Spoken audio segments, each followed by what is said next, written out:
शनि साढ़े साथी का कौन सा चरण सबसे कष्टकारी होता है? मकर, कुंभ और मीन राशि पर कौन सा चरण चल रहा है? सीटू धर्म। शनि की साढ़े साथी को काफी कष्टकारी माना गया है। 3 चरणों में साढ़े साथी को बांटा गया है। कौन सा चरण सबसे ज्यादा पीड़ादायक होता है? आइए जानते हैं। शनि की साढ़े साथी को 3 चरणों में बांटा गया है। साढ़े साथी का अर्थ है पूरे 7.5 साल। इन 7.5 साल शनि की साढ़े साथी व्यक्ति की परीक्षा लेती है। जिस किसी पर भी शनि की साढ़े साथी चलती है उसे कष्ट और शनि देव का प्रकोप झेलना पड़ता है। जानते हैं आखिर कौन कौन से चरण होते हैं शनि की साढ़े साथी में और सबसे कष्टकारी चरण कौन सा होता है? शनि की साढ़े साथी का पहला चरण। शनि की साढ़े साथी जब शुरू होती है तो पहले की 2.5 साल को पहला चरण कहा जाता है। इस दौरान शनि जातक के मस्तक पर सवार करते हैं।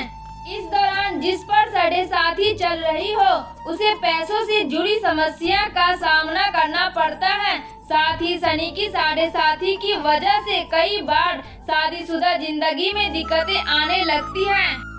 शनि की साढ़े साथी का दूसरा चरण। शनि की साढ़े साथी के दूसरे चरण में अगले 2.5 साल आते हैं। दूसरे चरण को बहुत कष्टकारी माना जाता है। शनि की साढ़े साथी अगर किसी पर होती है तो दूसरे चरण में उसको शारीरिक कष्ट झेलना पड़ता है। जातक को इस दौरान शरीर से जुड़ी बीमारी परेशान कर सकती है। साथ ही अगर किसी पर शनि की साढ़े साथी चल रही होती है तो उसका असर परिवार या उसकी नौकरी पर भी नजर आता है। साथ ही रिश्तों में उतार चढ़ाव। शनि की साढ़े साथी का तीसरा चरण। शनि की साढ़े साथी का तीसरा चरण अगर किसी जातक पर है तो उसके विभाग और सुविधा में कमी आती है। इस दौरान मनुष्य की कमाई पर असर पड़ता है। आपके खर्चे जरूरत से ज्यादा बढ़ जाता है। इस कारण आप परेशान और मानसिक तनाव में रह सकते हैं। शनि की साढ़े साथी के तीसरे वर्ष में जातक को संघर्षों का सामना करना पड़ता है।